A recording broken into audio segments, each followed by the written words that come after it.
Hey guys, today we're going to remake Left for Good by Bad Omens, and it's going to sound like this.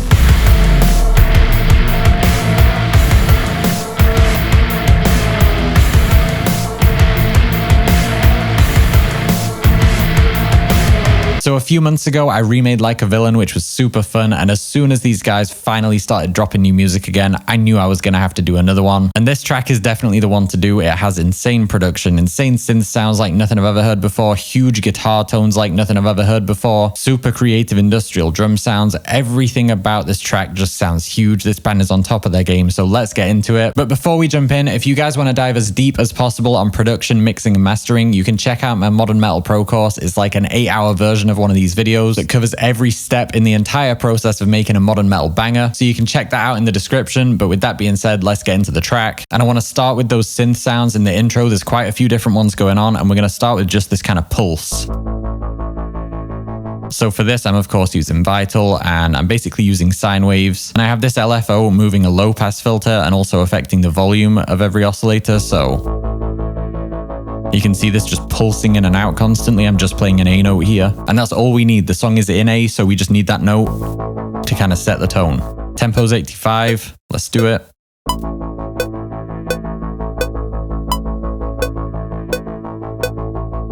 And then on top of that pulse, we want those weird synth sounds that almost sound like static electricity moving through wires. I love it. Really cool sound design in this track. So for those, I actually have 3 slightly different tracks here, because if you listen carefully, there's quite a few of these like electrical sounds coming in and out in the intro. So to break down this first one, which looks like a synth that a madman made, there's like a bunch of pulse width modulation, white noise blended in, filter automation, like modulation effects. I'm just making sure that it's noisy and that it's moving a lot. It's not a static sound. Sounds very weird like that, but if we do what we hear in the track, it's starting to sound a little more like what we want. But the trick here to really give it that digital distorted sound is going to be a bit crusher. So let's just lower the bit depth here until we get that harsh, grainy distortion we're looking for.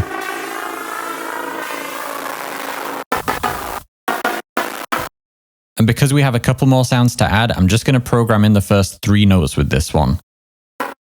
So it's just going to be an A like that. Then we're going to work on the next sounds. All right, and coming to the second of these sounds, this one is basically the same thing, but with sawtooth waves, so it's a little bit sharper. But again, with the pulse width modulation, the flanger. And again, let's use a bit crusher. I'm going to use this free crush plugin. Let's get a little more of that high end as well.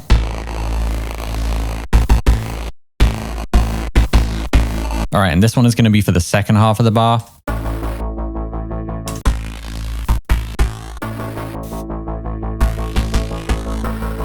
That's what we want. Okay, and then the third of these is my favorite. There's a slightly more punchy sound in there, so I've made this one slightly more like an 808 almost.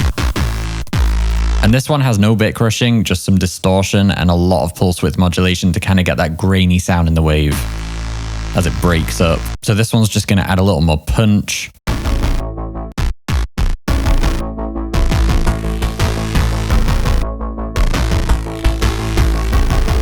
All right, that's the sound I'm looking for. We have the pulse and then those 3 slightly different sounds that add up to kind of give that feeling of moving electricity in the track. And after the drop, these guys are actually going to keep running in the background throughout the next section. So we'll keep them going and getting to the drop here. Let's focus on the drums first. And as is often the case with this band, it's going to be a very simple drum beat.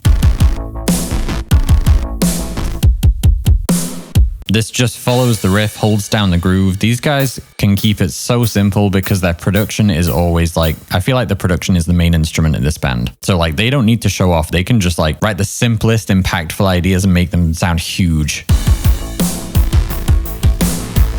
Let's turn these up. And perhaps surprisingly, other than a crash on the one, there's not really any cymbals in this beat. Just closed hi-hat switch. If you saw the Like a Villain remake, same thing there. And this is a trick this band sometimes uses to get really clean sounding mixes. Like cymbals generate energy in a mix, but they sound messy. So these guys sometimes just kind of lose the cymbals and figure out other ways to get that energy in the mix. It's a very anti-metal move to make, but these guys make it work. So I'm using the GGD new metal kit here, which doesn't sound like new metal, but It sounds great for modern metal. And on the kick, I'm cutting a lot of high mid-range, quite a lot of high end, and boosting some low end. And then I'm also running it into R bass for more low end. And it's not that the kick in this track doesn't have any high end, it totally does. It's just that the low end in this track is huge. So to really match that, we're having to push the low end really hard. Bad Omens kicks are just massive in the low end, especially in the slower kind of tempo songs. So for the snare, I'm using Black Box to absolutely slam it with some saturation. Listen to this.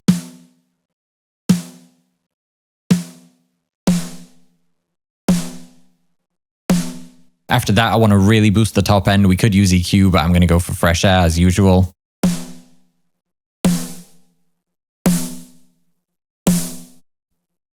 Let's leave it there. That sounds good to me. And after that, it wouldn't be a Richie Wainwright video if I didn't put a little bit of OTT on the snare just to get it more up front. So let's dial that in a bit. Sounds good. And finally, I have a gated reverb here at 36% mix. We want this pretty spacious and roomy, 1.8 seconds decay. And the gate just means that it's not going to muddy up the mix. We're going to hear that echo, that spaciousness around the snare, and then it's going to choke it and keep it out the way of everything else. And the really cool thing about the snare sound in this track is that it sounds to me like they're blending a white noise sample with the real snare to kind of get this half industrial sound and half human sound. So we can do that with Vital here really easily if we just turn off the oscillator, use this white noise sample, maybe filter a tiny bit of top end out of it. And then that's probably good. We could maybe downsample it just to get a little more grit. And we could, yeah, make it a little more attacky. All right, let's try laying that down alongside our main snare and see how this sounds.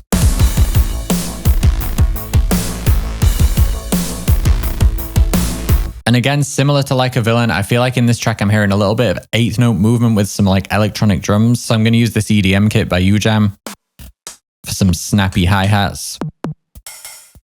Let's try some of these. Okay, that's snappy snare. Yep, these hi-hats. That one.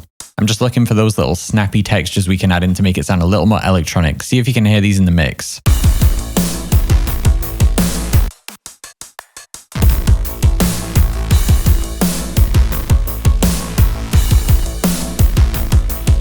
When we have the whole mix together, we really won't be picking that part out, but it definitely adds subtly to the movement of the song. Okay, so we've laid the foundation of the track. Now we need the guitars, bass, and synth, which are going to add together to just create this massive wall of sound. So starting with the guitars, the riff itself is actually really simple. It's basically just an A note over and over.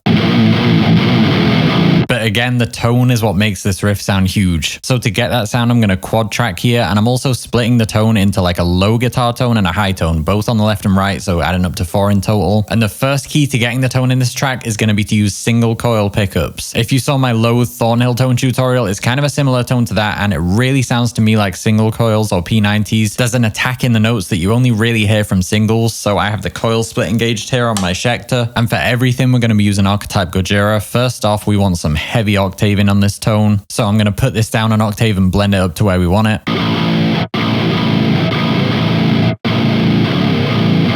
Yeah, we want this super low and bassy, and then I have the overdrive just as a boost in front of the amp, and then I'm actually using the medium gain amp here in Archetype Gojira. With the gain about halfway, when you get this low, like we're basically at drop A an octave down here, and anything in that kind of realm is going to get very messy very quickly if you don't keep the gain pretty low. So other than that, I'm just boosting some low end in this tone. That's it for this plugin. But a really cool trick we can do here to kind of work around how low this is to throw OTT in front of and after the amp. Because like I said, we're having to keep it kind of low gain to retain that clarity in such a low note. So as extreme of a plugin as OTT is, if we throw this in front of and after the amp, it's basically just going to bring everything more up front without doing anything to affect the clarity of the tone, but it's just going to make it in your face, which is the problem when you get this low. It just starts sounding like a bassy mess. We want the lowness, but we want it to sound alive. So if we put this maybe about halfway,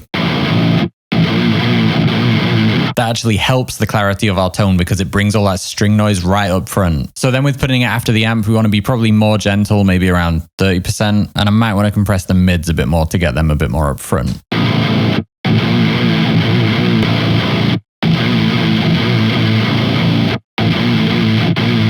That makes a huge difference. It is an extreme move using all that compression in front of and after the amp, but it's an extreme thing to tune down to drop A an octave down. So we have to find a way to make it stand out while still having that clarity that we want. All right, and after that, let's shape the tone with a little EQ. And there is not a huge amount of high end in the guitars in this track. Like top end, we want to cut that right down, especially for this track, because this is going to be our low guitar tone. So we'll focus on the highs more with the other one. And let's just shape the mid range a bit.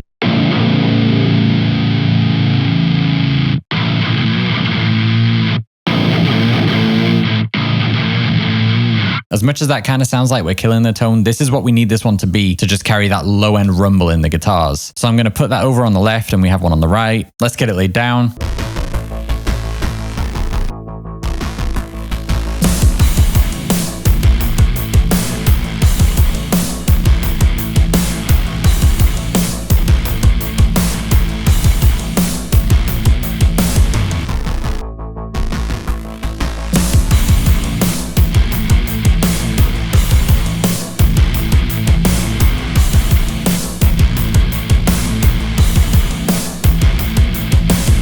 Okay, and coming to our second guitar tone for the higher frequencies, I'm again keeping it low gain for the clarity, so I'm actually using the clean amp here in Archetype Gojira. Gain about halfway, and I'm boosting it a bit with both of these pedals here. So you can hear we're really retaining that clarity from the single coil sound, but just pushing it hard with the pedals. I'm also carving out a little bit of mid-range in this plugin, and the last thing is, again, we're going to want to add in some of that low octave.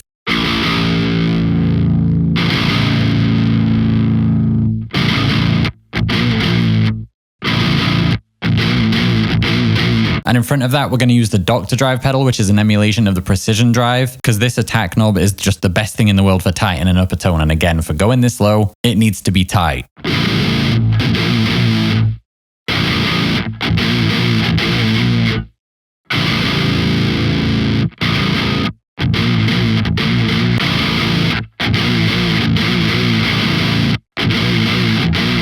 Again, we're not destroying that single coil characteristic, we're just pushing it harder. And again, let's use the same trick, saturation after the amp, so that we're keeping that clarity, but still pushing it harder. The balance this tone achieves between maintaining clarity, but sounding insanely distorted is very, very impressive.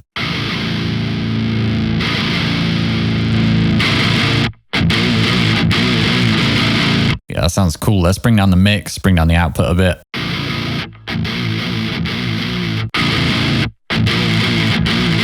Okay, and next it's going to be an EQ again, and I'm going to do similar things to what I did with the last track. We're going to filter out quite a lot of top end, believe it or not, because although this tone does have top end, I would say I'm not really hearing much above like 6 or 7K, so bringing that down pretty low.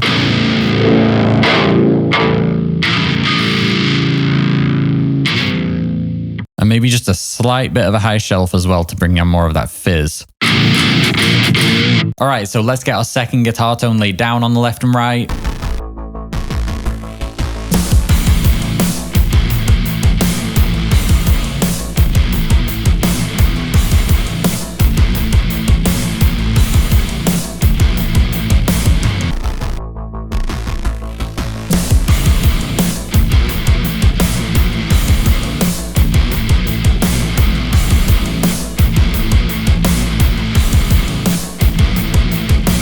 All right, and the last thing I want to do with these guitars is actually put some reverb on all 4 tracks. This is something I wouldn't usually do in modern metal, just filter out the top end and bottom end a bit. But because they're keeping the song simple and because there's a space in the mix and there's no cymbals muddying things up, we have the space we need in the mix for something like this. So let's put this at like 25%, maybe a second or two. And I'm going to put that on all 4 tracks and let's see how it sounds.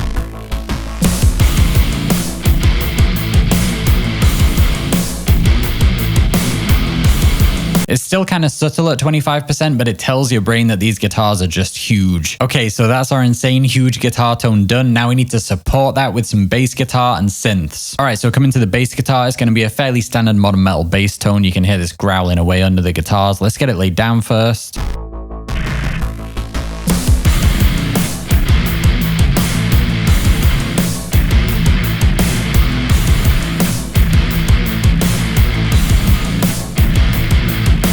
So for that, I'm actually using 2 distortions. Firstly, this mixed wave guitar distortion into Dark Glass Ultra for some more drive, and then all of that into the JST Hellraiser plugin. Just a standard gnarly modern metal tone.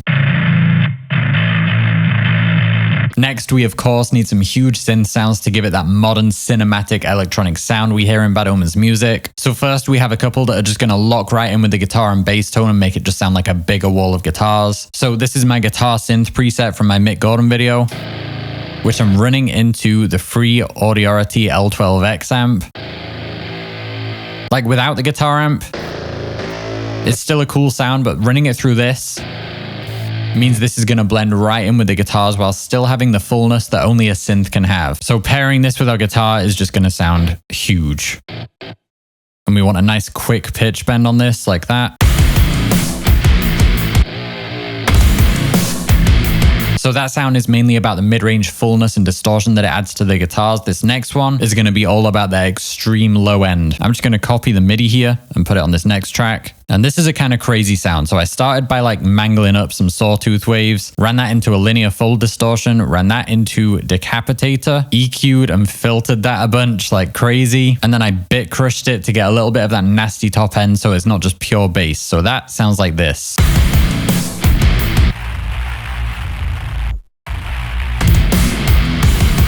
Got to be one of the nastiest bass sounds I've ever put together. Okay, and before this is finished, we're going to need a couple of higher synth sounds now that are going to sit on top of the guitars instead of blending with them. So firstly, there's this really unsettling sine kind of synth creeping in and out. So you can see I've drawn in this pattern with the LFO, which everything's going to follow. So it's kind of sweeping in and out like we want. And this is just going to hold down an A note and then kind of modulate a little bit at the end of the bar.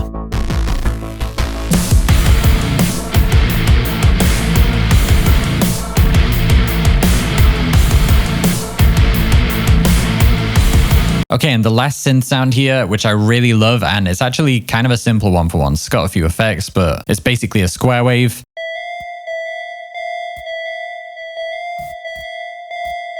And at first listening to the track, I thought this was doing quite a lot of rhythmic notes, but then I realized it's just a heavy delay effect, kind of causing it to feed back into itself and cause this interplay between the few notes that are going on. So it sounds kind of busy, but it's actually simple.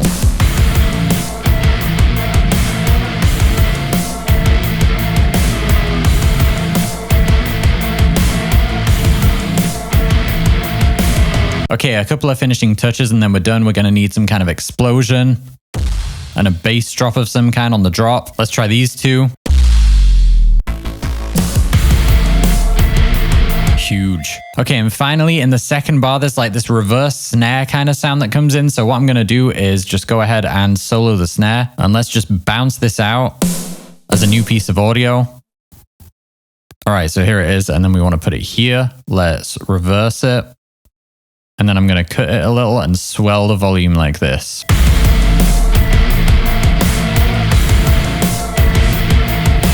I love that this band can throw in sounds like that in their tracks. Just catches you off a little as a listener. All right, guys, there you have it. That's all the key sounds that make this Bad Omens track so special. If you enjoyed this one, please hit the like and subscribe if you want to see more content like this. And remember, for the ultimate guide from me on every step in the process, you can check out the 8.5 hour long course. That's going to give you everything you need so that you are set to bring your own ideas into the world sounding as professional and high quality as possible. So check that out if you're interested. Thank you so much for watching, and I'll see you guys in the next one.